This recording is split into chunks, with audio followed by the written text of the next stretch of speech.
하나님 말씀은 요한복음 4장 7절에서 9절입니다.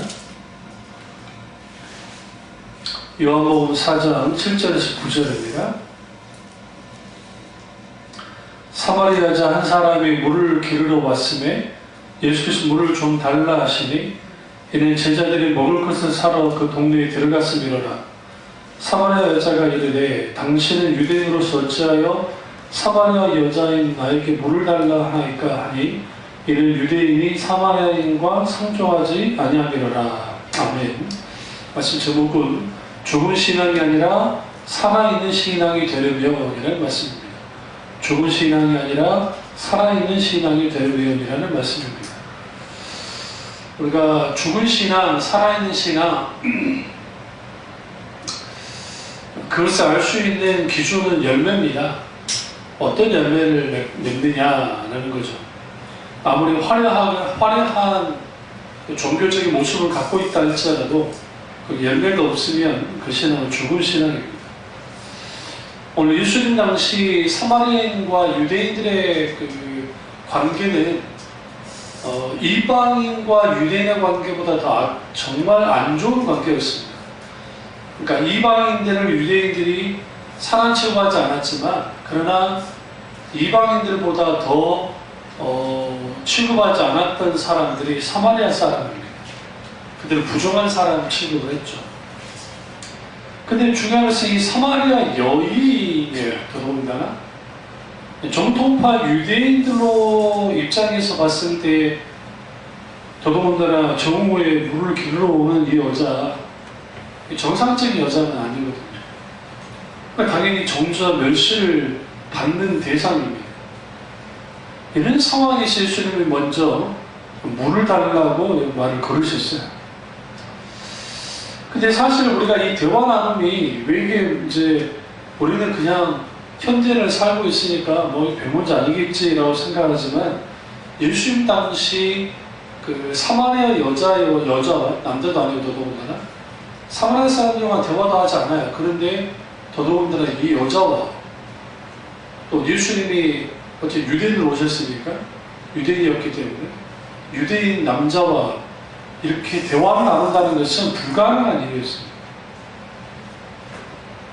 당연히 여자가 왜 내게 물을 달라고 하냐, 당신 유대인인데 유대인을 어떻게 알 수 있느냐, 옷을 보면 알 수 있어요. 찌시드라든지 이런 술 달린 옷들을 입고 다니기 때문에 유대인인지 사마리아인지는 그냥 드러납니다. 예수님이 정죄와 멸시를 받는 여인에게 먼저 찾아오셨다는 거예요.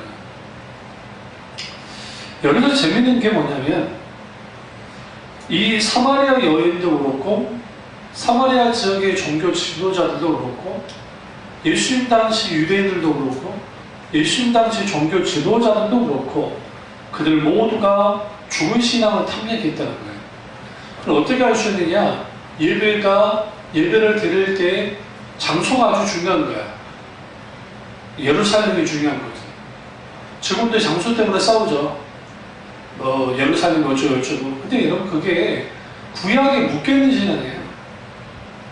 그러니까 우리 개혁신앙, 특별히 신약시대에 살고 있는 하나님의 백성들에게 있어서는 예루살렘이 그렇게 중요하지 않아요. 그러니까 성지로서 교훈을 얻는, 그리고 성경이 땅이라는 데에서는 아주 중요한 의미를 갖고 있지만, 가치를 갖고 있지만, 그렇다고 해서 그게 신앙 전체를 흔들만한 거냐? 그렇진 않아요.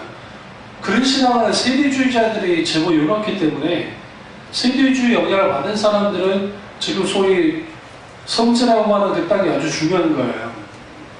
근데 성경에 예루살렘 성전의 별천이 있는데 성전은 주요진 성전, 그러나 그 성전은 무너졌어요. AD 70년에 티토스 장군에 의해서 예루살렘을 멸망하면서 그 동시에 재건된 적이 단 한 번도 없어요. 그러니까 예수님께서 성전을 헐어서 3일 만에 다시 세우겠다는 말씀 속에서 이제는 성전의 기능은 예수님이 이 땅에 오셔서 그 기능을 끝내는 거예요. 성전을 완성시키셨습니다. 그리고 하나님의 성전에 계신 곳이 곧 성전이라 라고 했기 때문에 이제는 성전은 더 이상 장소적인 개념에 묶여있지 않다는 겁니다. 그리고 그 성전을 대체한 게 교회예요. 교회 사실 교회이기 때문에, 그렇다 교회가 성전은 아니지만 그 성전의 기능을 교회가 다 가지고 왔기 때문에 그런 의미에서 그 지역 어떤 장소가 그렇게 중요하지 않다는 거죠. 그러니까 우리가 신앙의 교훈을 얻고 성전이라는 곳에 가서 우리 신앙의 뿌리를 찾는 행동들은 아주 좋은 것이고 가치 있는 거지만, 그렇다고 우리 신앙 전반을 막 뒤흔들 만한 것이냐? 그렇지 않다는 거죠. 그건 카톨릭적 신앙이고 개혁신학과는 전혀 신앙과는 전혀 상관이 없습니다. 예수님이 오늘 말씀 가운데 죽은 신앙은 뭐에 집중하냐면 소위 말하는 의식과 장소에 집중해요. 규율에 묶여 있어요. 그러니까 성령과 진리가 없는 예배는 죽은 예배인데, 성령과 진리가 없는 예배를 드림에도 불구하고 그들은 그런 예배를 드리는 것이 문제가 되지 않았죠. 이게 문제입니다. 그래서 기독교 신앙은 하나님의 선물로 주신 거예요. 근데 이 신앙이 인간으로부터 나온 거라고 한다면 그건 종교예요, 종교. 모든 종교를 인간이 만들어낸 거고, 기독교 신앙은 하나님께로부터 계시를 통해서 주어진 거예요. 그래서 우리는 종교라고 하지 않아요. 세상에서는 종교라고 할지 모르지만, 기독신앙의 특징은 우리 밖에서부터 시작됐어요. 하나님께로부터 시작된 게 기독신앙이에요. 그렇기 때문에 신앙 자체는 살아있는 신앙으로 분명하게 시작이 됐는데, 거기에 진리가 뒤로 밀려나고 생명력을 잃어버리면 죽은 신앙이 되고 화석화되어지는 신앙이 되어버리는 것을 보게 되어집니다. 그래서 신앙을 갖고 있을 때 가장 중요한 게 내가 생명 있는 신앙을 갖고 있느냐 아니냐, 이것에 따라서 우리가 완전히 달라요. 때로는 그래서 우리가 믿음은 하나님께로부터 주어진 선물이기 때문에 내가 믿음이 강하다고 자랑할 이유도 없고, 그렇다고 내가 믿음이 연약하다고 해서 비난받을 이유도 없어요. 우리의 믿음이 강하고 담대함은 하나님과의 관계에서부터, 그러니까 내가 예수 그리스도 안에 있느냐 아니냐에 따라서 우리의 믿음이 정상적으로 크게 역사되느냐 안 되느냐가 결정이 되는 겁니다. 그렇다고 한다면 오늘날의 신앙 형태는 어떠하냐? 오늘날의 신앙 형태라는 것은 화려한 게 많습니다. 그러니까 종교적인 행사들이 많아요. 이런 행사, 저런 행사, 이런 프로그램, 저런 프로그램, 그러한 것들이 교육 내부에 많이 들어와 있어요. 그러니까 단순하지 않아요. 아주 복잡해요. 그리고 화려해요. 그리고 임팩트가 있고 뭔가 사람들이 다들 그러한 프로그램 안에 들어가면 그럴싸해요. 그러한 것들의 본질을 대처할 때 일어나는 일들이 뭐냐면 죽은 신앙이에요. 죽은 신앙. 살아있는 신앙이 갖지 못해요. 그러면 어떤 신앙이 죽은 신앙이 아니고 살아있는 신앙이냐? 첫째는 전인적인 신앙이에요. 전인적이어야 돼요. 전인적이라는 것은 지성과 감성과 의지가 같이 있게 되어지는 신앙이에요. 그러니까 지성에 흐르는, 지적으로만 흐르는 신앙, 말 그대로 형식주의에 빠지는 확률이 높습니다. 율법주의에 빠질 수 있죠. 감성주의에 빠지면, 감정주의에 빠지면 신비주의나 그런 데에 빠지는 것이고, 의지적인 신앙에 빠지면 자기 의에 빠져요. 그러니까 지성과 감성과 의지가 자연스럽게 조화를 이루면서 되어지는 신앙이 살아있는 신앙이에요. 한쪽으로 치우쳐 있지 않다는 거예요. 어떤 교회는 지나치게 감정적이에요. 어떤 교회는 너무 지적이에요. 너무 지성을 추구해요. 어떤 교회는 운동권처럼 으쌰으쌰으쌰으쌰 하면서 막 의지를 활동을 시킵니다. 그러다 보면 그렇게 신앙이 흘러가다 보면 그들의 신앙이 틀이 만들어져요. 틀이 만들어지다 보면 공통적으로 전인적인 신앙에서 벗어나면 본질보다는, 그러니까 신앙의 본질보다는 다른 것을 더 앞서워요. 그러니까 오늘 지금 예수님이 사마리아 여인에게 예배에 대한 문제를 말할 때에 그리심산이 중요하냐, 예루살렘 성전이 중요하냐, 근대 함몰한다는 거예요. 저기서 중요한 것은 예배 받으신 하나님이신데 하나님에 대한 생각을 하지 않는 것이죠. 그래서 신앙은 전인적이어야 돼요. 왜 전인적이어야 되느냐? 우리가 믿는 하나님은 인격체이시기 때문에 인격체이신 하나님과 깊은 인격적 관계를 가져야 되고, 그럼 우리는 적어도 하나님을 깊이 사용할 수 있는 그러한 그러니까 지성을 통해서, 성령의 조명을 통해서 비춰지는 그 지성을 통해서 하나님을 깊이 경험하고 아는 것들이 필요하고, 감정적으로는 거룩한 신앙의 정서가 우리 속에서 부를 뜻이 일어나요. 그것은 하나님께로부터 주어져요. 그 아버지의 마음이 부어질 때 그 하나님의 주신 그 아버지의 마음이 우리로 하여금 하나님을 향해서 열정적이 된 거예요. 그리고 동시에 우리 속에 자연스럽게 선한 의지가 성령의 역사 속에서 주어지면 우리가 그래서 의지적으로 신앙생활을 해나가기 시작합니다. 그렇게 되어지면 아주 인격적이고, 그리고 적어도 한쪽으로 치우쳐 있지 않는 균형 잡힌 신자가 되어지는데 그렇지 않는 거예요.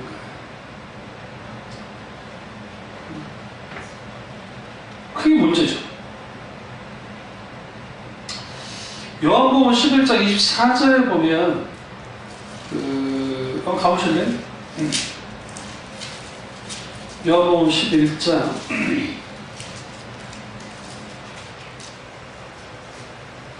24절.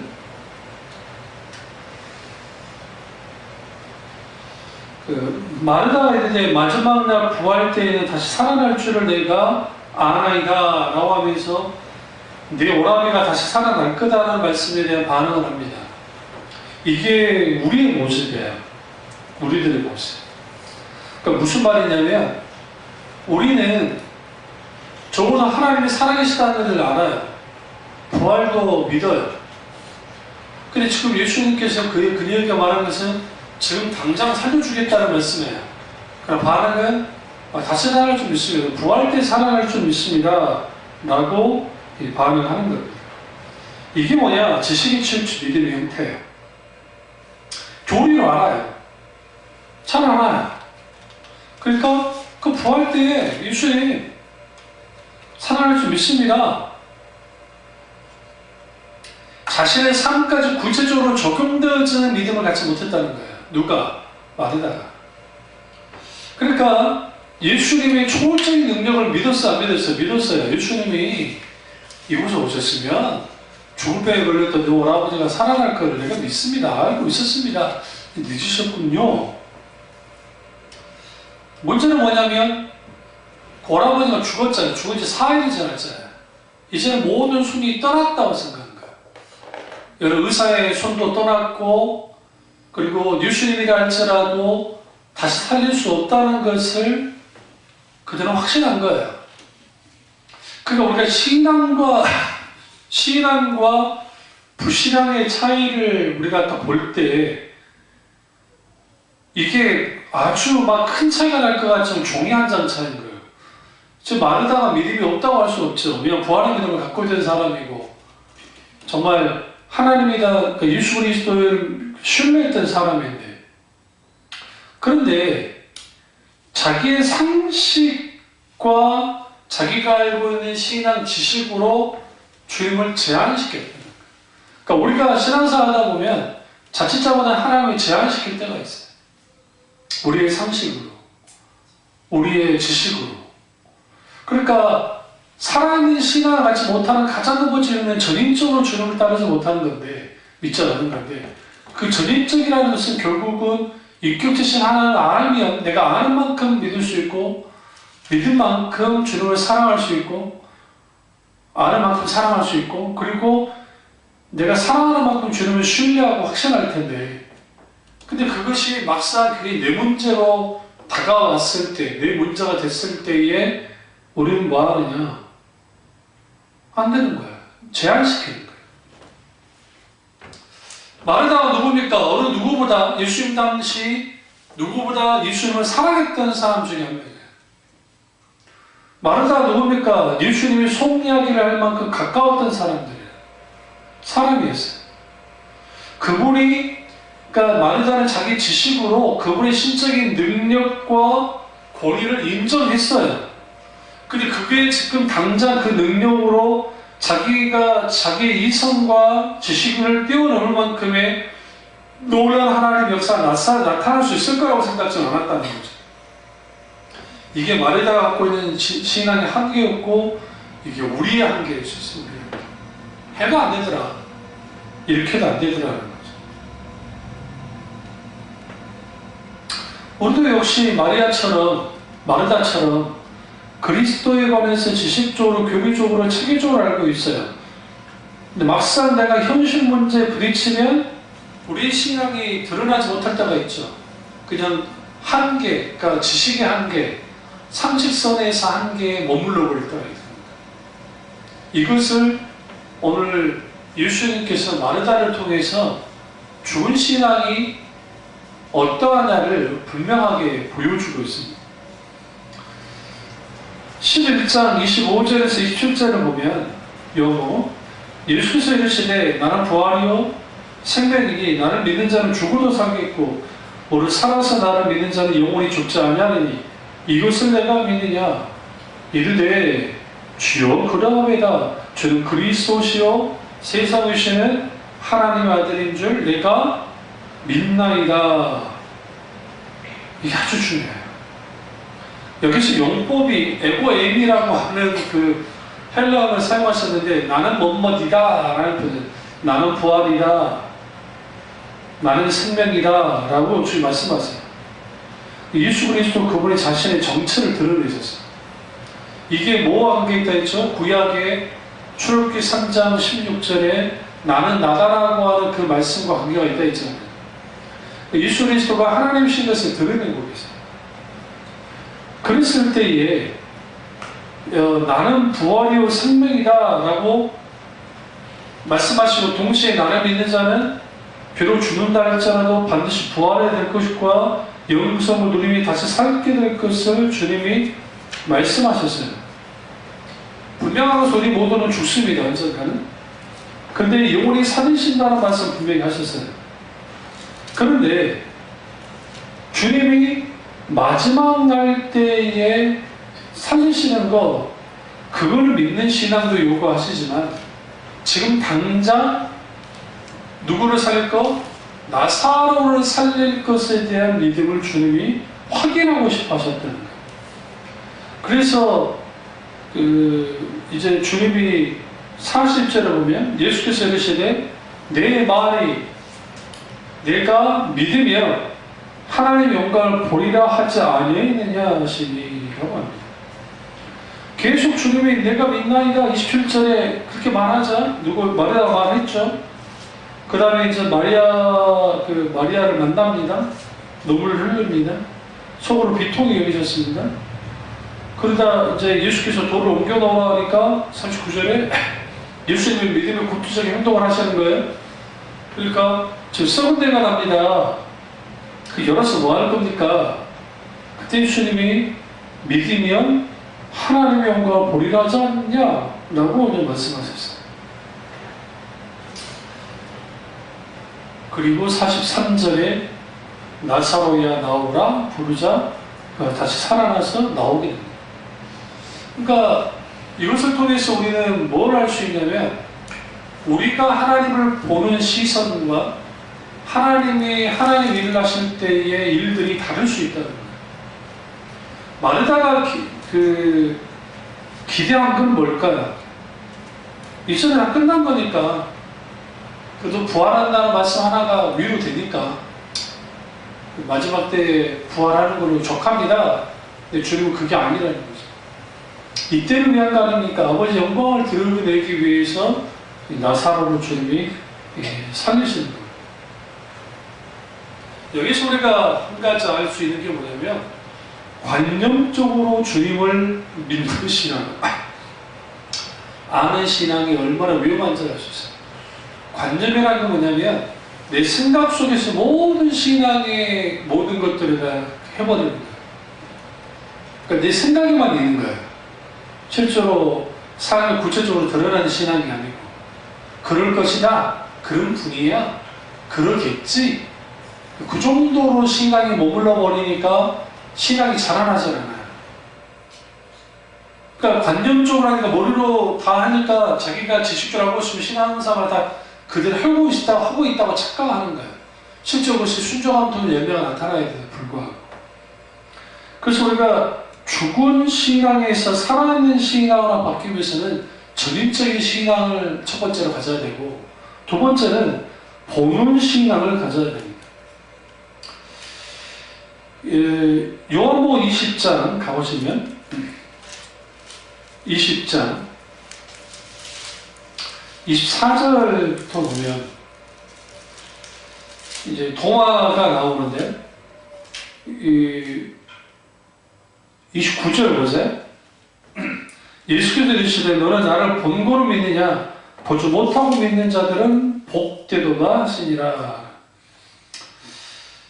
여러분, 우리가 이 보는 신앙이라는 거, 그러면 의심 많은 도마에게 왜 주님이 나타나셔서 증거를 보여주려 했을까요? 보는 신앙이 무조건 나쁜 게 아니에요. 왜 그러냐면 보고서라도 믿어야죠. 그러니까 보고서라도 믿어라는 거예요. 그런데 이제 주님은 보지 않고 믿는 믿음이 더 뭐다? 귀하다는 거죠. 복되다라고 말씀하시는 거지, 주님의 살아계심을 보고 믿는 것 자체를 주님이 비판한 건 아니에요. 죽은 신앙을 갖고 있는 사람들에게 있어서 특징이 있는데, 그게 뭐냐면 살아서 역사하시는 하나님을 경험한 경험이 없어요. 대화를 나눠보면 살아서 역사하시는 하나님에 대한 인격적 경험이 없다고 해요. 죽은 신앙을 갖고 있는 사람들이. 하나님 경험이 없어요. 하나님 본 적이 없어요. 여기서 본다는 것은 뭐 눈으로 본다는 게 아니라 어쨌든 경험을 통해서 아는 걸 말하는 거예요. 세상에는 아는 만큼 보인다는 말을 하죠. 근데 성경은 믿는 만큼 보인다고 말을 해요. 믿는 만큼 보여요. 보여서 믿는 게 아니라 믿으니까 보이는 것, 이것이 신앙의 또 다른 차원인 것입니다. 그러니까 이러한 것이 되어지려면, 처음에는 내가 봄으로써 예수님을 믿지만 이후로는 내가 믿음을 통해서 믿음으로 인하여 보게 되는 거예요. 그래서 히브리서 11장 1절과 2절에 믿음은 바라는 실상을 보지 못하는 증거를 선지자들이 이루어서 증거라고 하느니라. 믿음은 바라는 실상을 보지 못하는 것들의 증거, 보이지 않는데 보이는 것처럼 보는 것, 그것이 믿음이라는 거예요. 처음부터 내가 보이지 않는 것을 보게 되는 것은 없어요. 그래서 적어도 죽은 신앙에서 벗어나려면 오늘날 살아서 역사하시는 하나님에 대한 경험이 필요하다. 내가 보는. 그러니까 예수님의 제자들은 그러면 그 도마와 뭐 다릅니까? 똑같아요. 그들도 예수님을 만났을 때에, 봤을 때에 그들이 뭐 했어요? 눈으로 보고도 믿지 못했다고 성경이 말하잖아요. 부활의 장면을 보면서 오히려 의심했다니까. 정말 저분이 주님이, 그분이 예수님이신가? 그러다가 도마가 빠져있다가 도마에게 나타나니까 도마에게 다 보여주신 거예요. 그러니까 내가 보고 보지 않고는 믿지 않겠다 라고 할 만큼 의심이 많았던 사람이에요. 근데 예수님이 그렇게 나타나셨습니다. 그리고 넣어보라 합니다. 그때 27절에 중요한 게, 도마에게 이르시되 내 손가락을 이리 내밀어 내 손을 보고 내 손을 내밀어 내 옆구리에 넣어보라. 그리하여 먹어 없는 자가 되지 말고 믿음 없는 자가 되지 말고 믿는 자가 되라. 그러니까 지금 내가 하나님이 안 믿어져. 그럼 하나님 내가 나타나달라고 기도해야 돼. 네? 만나달라고 경험해야 돼. 이 부분이 되지 않으면 믿음은 출발조차하지 못하기 때문에. 그렇다고 해서 그러면 도마의 이러한 행동이 옳은 것이냐? 그렇지는 않아요. 그러나 보편적으로 의심하는 도마 이 모습은 보편적인 인생의 모습, 인간들의 모습들이에요. 그들이 갖고 있는. 그렇다면 우리는 적어도 내가 보는 신앙을 가져야 돼. 적어도 보고야 말겠다라는 거죠. 그래서 신앙의 첫 단계는 뭐냐? 봄으로써 믿는 거예요. 두 번째 단계는 뭐냐? 보지 않고 믿는 거예요. 믿은 만큼 보기 때문에. 이 두 가지는 같이 가게 돼 있어요. 그래서 봄으로써 믿는 거 아주 중요합니다. 그러나 그 단계에 머물러 있으면 안 돼요. 그러니까 이런 사람들 있죠. 소위 말하는 성령의 역사, 무슨 환상을 봤느니, 꿈을 꾼다느니, 무슨 소위 말하는 어떤 강력한 역사가 나타났다느니, 이런 사람들은 다 어디에 머물러 있는 사람들이냐면 봄으로써 믿는 신앙이 머물러 있는 거예요. 도마처럼. 그러니까 기적. 그러다 보면 믿음의 대상이 누구예요? 하나님이시죠. 인격자신 하나님을 내가 믿어야죠. 그게 아니라 기적을 믿는 거예요. 기적만. 일어난 일만, 사건만. 정작 인격자신 하나님을 전입적으로 믿지 못하게 되는 그 신앙이 또 함정이 빠져요. 도마는 달랐어요.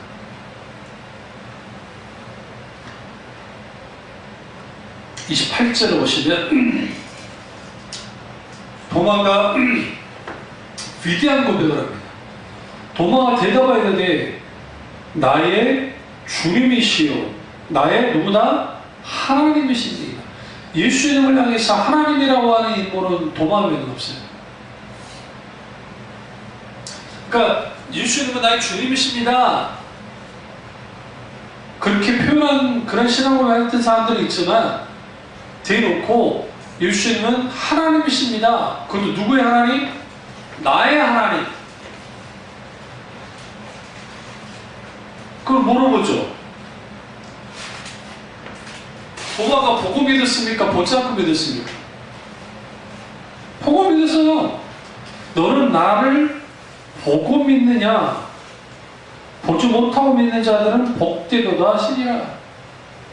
보고 믿었어요. 그런데 보고는 믿었는데 어떻게 봤어요? 정확하게 봤어요. 그분이 나의 주님이시고 나의 하나님이시다는 거예요. 그러니까 보고 믿는 믿음은 어디서 끝나면 돼요? 나의 주님이시고 나의 하나님이라는 신앙 고백에서 끝나면 돼요. 그리고 보지 않고 믿는 믿음을 가져야 돼요. 왜? 믿음 속성 자체가 보지 않고 믿음 바라는 실상을 보지 못하는 증거가 되는 것이 믿음이기 때문에 히포스타시스라고 하는 그렇기 때문에 그 믿음을 가져야 돼요. 세 번째는 보지 않고 믿는 믿음을 가져야 돼요. 그래야 죽은 신앙에서 살아있는 신앙을 가질 수 있어요. 너는 나를 보았기 때문에 믿냐? 보지 않고 믿는 사람은 복이 있다라는 이 말씀은 무슨 말이에요? 보고 믿는 사람이 복이 없다는 게 아닙니다. 그건 아니고 보지 않고 믿는 사람이 더 큰 복을 받은 사람이라는 거예요. 그러면 히브리서 11장 3절을 보면 믿음으로 모든 세계가 하나님의 말씀으로 지어준 줄 우리가 아나니 보이는 것에 나타나는 것으로 말미암아 된 것이 아니니라. 그러니까 보이는 것들은 나타난 것이 되는 게 아니었다. 그럼 믿음은 뭡니까? 보이지 않는 것을, 바라는 것을 현실처럼 보는 거예요. 단순히 상상을 하고 몽상을 하고 자기 암시를 해서 그런 게 아니라 실제로 살아서 역사하신 하나님이 그렇게 하실 것을 믿는 거예요. 추상도 안 하고 궤변도 안 해. 믿음의 눈을 가지고 보면 보여요. 그러니까 믿음의 눈을 가지고 보면 보여요. 바랄 수 없는 중에 바라는 믿음을 아브라함이 가졌죠. 그러나 그는 믿음의 눈으로 봤을 때는 보이진 않았지만 보였단 말이에요. 아직 실상으로 나타나진 않았지만. 그러면 보이니까 보는 것과 믿으니까 보는 것은 차이가 있어요. 보이니까 주님을 믿었어요. 보이는 믿음을 가졌을 때. 그러면 정작 중요한 믿음에 대해서 하신 하나님을 정확하게 도마처럼 나의 주님이고 나의 하나님이라고 하는 인식을 가지고 그리고 그렇게 신뢰하고 확신하고 살아가면서 신앙이 본질하게 신앙 사람은 좋은데 우리는 계속 자칫 잘못하면 현상 무슨 기적이 어쨌다 무슨 어쨌다 그렇게 딱딱 따라가기 시작하다 보면 점점 우리가 생각하는 하나님과 동떨어진 곳으로 가기 시작해요. 이게 문제가 되는 거예요. 그러니까 그런 사람도 있잖아요. 이런 사람도 있잖아요. 정말 하나님이 살아계시다고 한다면 그냥 나타나 보여줘버려라. 그럼 사람들이 다 믿을 거 아니냐? 뭐 힘들게 그렇게 하느냐? 근데 왜 전도에 미련한 것으로 왜 하실까요? 그 이유는 뭐냐면 하나님이 하나님 자기 자신을 드러내서 우리가 믿도록 할 그런 그 이유가 하나도 없어요. 그분은 스스로 자존하신 분이고 존재하는 하나님이기 때문에. 그래서 주님이 계시하셔서 자기 자신을 베일에서 벗겨서 보여주셨어요. 말씀을 통해서, 계시를 통해서. 그 계시에 반응하고 믿는 사람들이 눈에 보이진 않지만 눈에 보이는 하나님을 내가 믿게 되고 보게 돼요.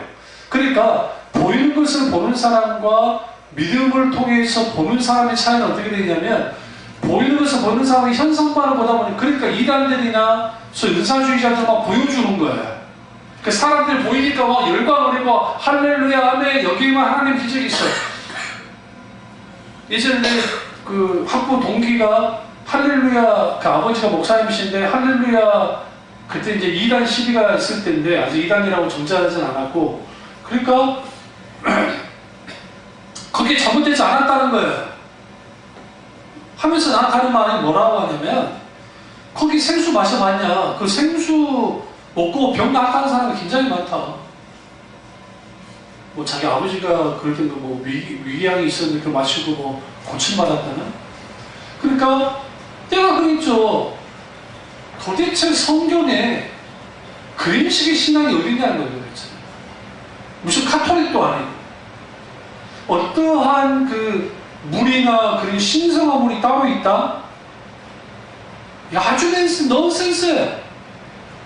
영원한 샘물이 되신 분이 누구예요? 예수님이에요. 응? 목마르지 않는 샘물이 예수님이시잖아요. 그때 그 성령이 우리 가운데 충만하실 때 목마르지 않는 영원히 마르지 않는 샘물을 주시잖아요. 성령을 통해서. 그럼 왜 그런 신앙을 갖느냐? 기본적으로 어떤 기적, 이적, 표적 그런 게 있어야 하나님이 살아계시다고 하는 생각을 하는 거예요. 그 보는 신앙에 있는 사람들이에요. 무조건 탓할 수는 없어요. 근데 근본적으로 왜 그러면 거기에 열광하느냐? 못 믿겠으니까 그러는 거예요. 성경에서만 인격적인 하나님을 성령의 놀라운 역사 가운데 인격적으로 경험하여 알게 되었으면 그런 게 전혀 하나님의 역사가 없다는 게 아니에요. 분명히 있어요. 일어나기도 해요. 그러나 적어도 현상적으로 뭐 어떤 현상을 초자연적인 현상이 따로 이렇게 있어가지고 막 그 현상을 막 쫓돌아가는 식으로 하나님은 절대로 우리에게 그런 식으로 역사하지 않는다. 종교식을 이용해서 인간들을 만들어낸 거예요. 신앙은 보지 못한 것을 보고 믿는 거예요.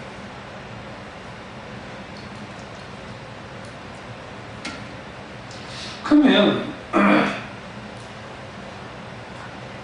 보이면 믿겠다고 하는 사람들 있죠. 보고 믿는 것이 신앙의 첫 단계니까. 보이지 않아도 나는 믿는다. 왜냐하면 믿음의 눈으로 본 것이 있기 때문이다 라고 하는 게 두 번째 신앙의 단계예요. 그 신앙까지 가지 못하면 그 전륜발의 신앙이 돼요. 현상만 따라가요. 그러니까 그 사람들은 아주 믿음이 좋은 것처럼 보여지는데 아주 막 그럴싸하게 보여져. 그러니까 그런 교회들의 특징들이 뭐냐면 우리 교회에 이런 기적이 많이 일어나, 이런 사업을 했던 사람이 이렇게 되어졌어. 그러니까 그런 것들을 많이 보여줬던 교회가 세계적인 교회가 됐어요. 솔직히 이단과 정통 사이를 왔다 갔다 하면서, 지금 이단은 아니지만. 그러니까 그러니까 사람들이 자꾸만 보여주는 거, 눈에 보이는 증거들, 찬양 가운데 이 눈에 아무 증거 없어도 믿음만을 가지고 늘 걸으며 걸어가서 믿음에 있어서 나가서 그런 찬양이 있음에도 불구하고 그러는 거죠.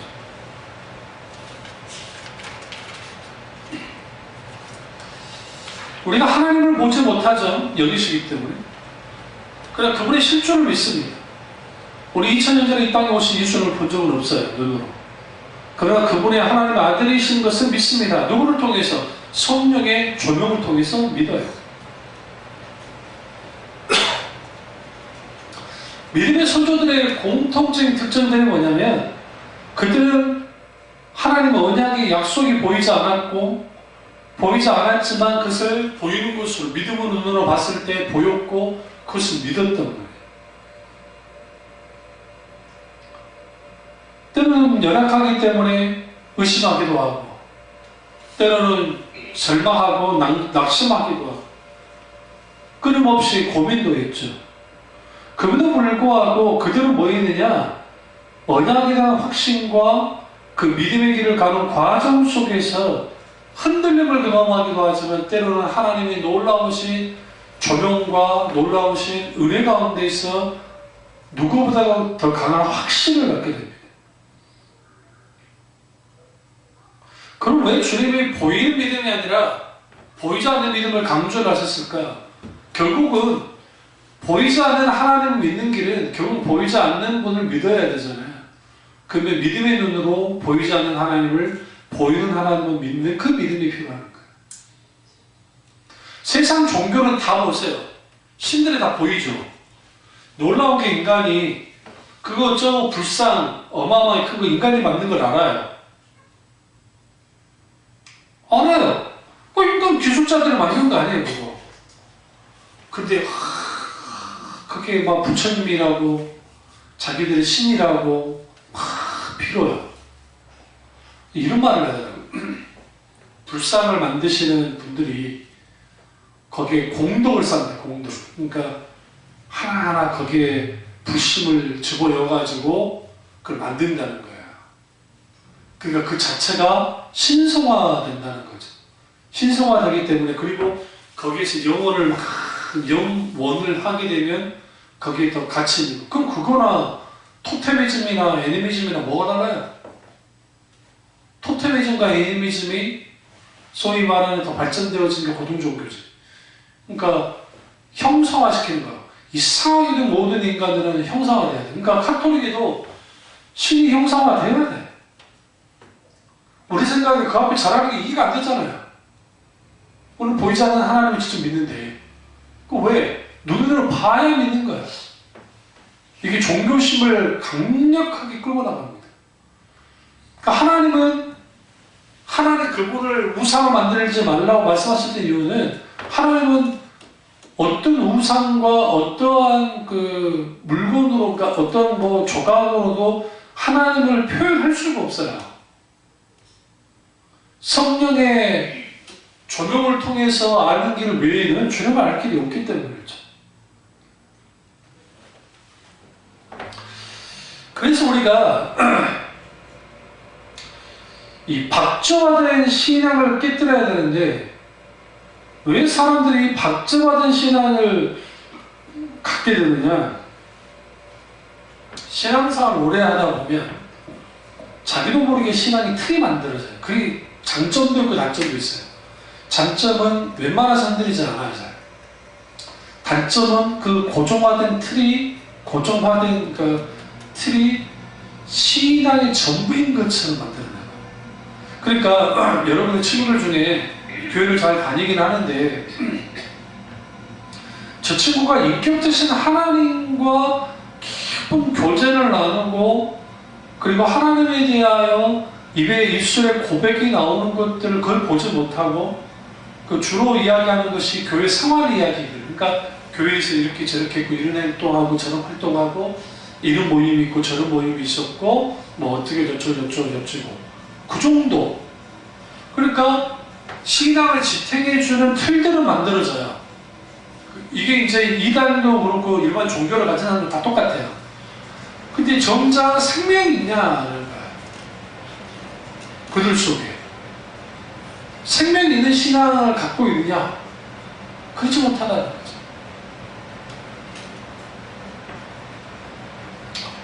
왜요? 생명 있는 신앙생활을 하려면 살아서 역사하시는 하나님과의 교통이 필요해요. 기도하면서, 찬양하면서, 예배드리면서, 봉사하면서, 일상 삶을 살아가면서, 삶을 살면서 함께 하시고, 그러니까 동행하시고, 동역하게 하시는 하나님과의 관계가 있는 신앙생활을 하지 못하면, 신앙의 관계성이 없으면 그 신앙은 죽은 신앙이에요. 성경 하나님의 사람들 하나님과 관계를 가져요. 일방적이지 않아요. 하나님 편에서 일방적이지도 않고 인간 편에서도 일방적이지 않아요. 관계성을 가져요. 주님과 관계를 가져요.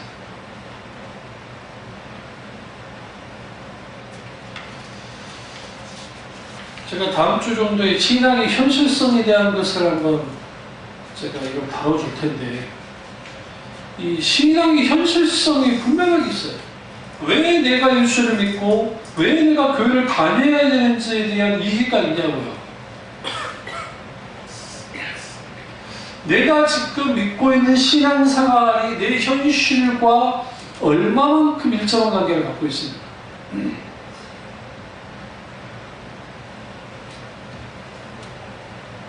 기독교 신자라면 신앙의 현실성이 갖고 있어요. 그러니까 막 그 0.0.0.0.0이라고 하는 사람들이 오히려 영적이지 않은 걸 봐요. 말도 안 되게. 왜 그런 줄 아세요? 그들의 종교적인 체험, 종교적인 의식, 종교적인 어떤 것들을 확대 생산되어지면 그게 아주 영향력 있게 막 일어나긴 하는데, 정작 삶의 현장 가운데 실질적으로 그러니까 지대하게 영향을 끼치는 강력한 소위 그 신앙의 역동성, 그리고 신앙의 그 살아서 역사하는 그런 삶 속에서 있게 되어서는 그 신앙의 그 지배력이 종교심으로는 되는 건 몰라요. 분위기상. 그러나 실은 삶까지는 가지 못합니다. 이게 안 돼요.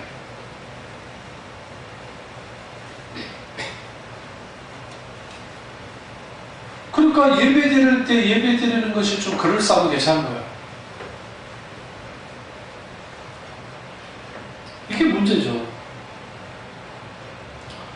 왜 내가 예수를 믿어야 되고 왜 내가 교회를 다녀야 됩니까? 이유는 하나예요. 내가 아무것도 아니기 때문에. 내가 아무것도 아니기 때문에. 하나님을 떠나서는 아무것도 아니기 때문에. 예수 그리스도를 믿어야 되는 것은 필연적이어야 돼요.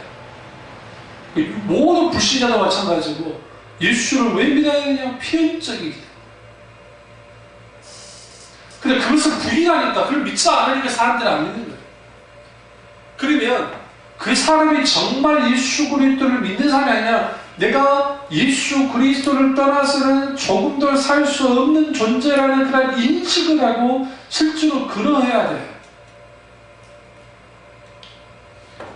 예수님의 제자들이 오병기적 이후에 주님의 피와 살을 먹고 마셔야 된다는 그 생명이 되게라 말씀하실 때, 다 따라갔을 때 베드로가 대표로 나서서 이렇게 말하죠. 영생의 말씀이 여기 계시오니 우리가 어디로 가겠습니까? 우리 갈 데가 없습니다. 과연 우리가 예수를 믿으면서, 내가 예수님을 믿으면서 내가 예수님을 내가 믿는데 내가 예수님을 떠나서는 어떻게 살 수 있겠습니까? 그 고백을 한다고 한다면 그 사람은 살아있는 신앙을 갖고 있는 사람이에요. 근데 오늘날에는 사업이 좀 안 되고 뭐가 안 되고 뭐가 좀 안 되면 신앙을 그냥 껌뱉듯이 뱉어버리잖아요. 원망과 불평을 해버리고. 그러니까 그들에게 있어서 신앙이라는 것은 나를 위한 신앙인 거예요. 자기를 위한 신앙. 버나드 레인이 그랬나요? 그 네 개의 사랑에 대해서 말했는데 하나는 자기를 위한 사랑, 이기적인 사랑이 있고 또 하나는 두 번째는 자기를 위해서 하나님을 사랑하는 사람이 있어요. 그러니까 자기를 위해서, 나를 위해서 하나님을 사랑하는 사람. 세 번째는 하나님을 위해서 하나님을 사랑하는 사람이 있어요. 네 번째는 하나님을 위해서 하나님을 위해서 사랑하지만 나를 사랑하는 사람이 있어요. 하나님을 통해서. 네 번째가 아주 중요합니다. 그러니까 우리가 하나님을 위하여 하나님을 사랑하는 거 좋아요. 그러나 그렇게만 인간은 살 수가 없어요. 내가 하나님을 위하여 나를 사랑하는 거예요. 내가 먼저 하나님을 사랑하기 때문에. 그러니까 그러한 신앙이 우리 가운데 있어야 돼요. 소위 교리주의에 빠져있는 사람들, 문자주의, 도구마에 빠져있는 사람들은 뭐냐면 교리를 앞서가지고 그걸로 모든 신앙을 잣대를 들고 막 해버려요. 반대로 이 교리로부터 벗어나는 사람, 자유로운 사람도 있어요. 이게 이단이다, 뭐 이거 소위 그 율법 폐기론자들이 주장하는 것처럼 그런 식으로 주장하는 사람도 있어요. 아주 율법이 필요 없는 것처럼. 그거 잘못된 거예요. 둘 다 잘못된 거죠. 예수님께서 요한복음이나 요한 1서에서 계명의 문제를 말할 때, 계명 지킴의 문제를 말할 때 사랑의 문제로 접근했잖아요. 나를 사랑하는 자가 나의 계명을 지키느니라. 그러니까 내가 하나님을 사랑하면 그분이 원하는 것들을 하는 거죠. 마찬가지로 내가 살아있는 신앙을 갖는다라고 할 때에 이 죽어있는 신앙과 살아있는 신앙의 특징이 뭐냐면 살아있는 신앙은 항상 내가 하나님께 대하여 내 마음이 열려 있어요. 그리고 그분이 내게 뭐라 말씀하실지에 대한 그것이 궁금해요.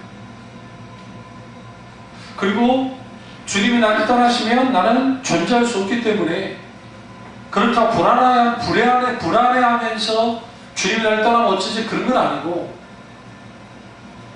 나를 언제까 끝까지 세상 끝날까지 보호하시고 인도하시고 함께하신 하나님인 것을 알고 그분이 그들 안에서 평안을 누리는 거예요. 그 신앙을 갖게 되어질 때에 우리 가운데 뭐가 있느냐? 죽은 신앙이 아니라 살아있는 신앙 같습니다. 그 은혜가 저와 여러분께 주기를 축원합니다. 기도하겠습니다. 기도하실 때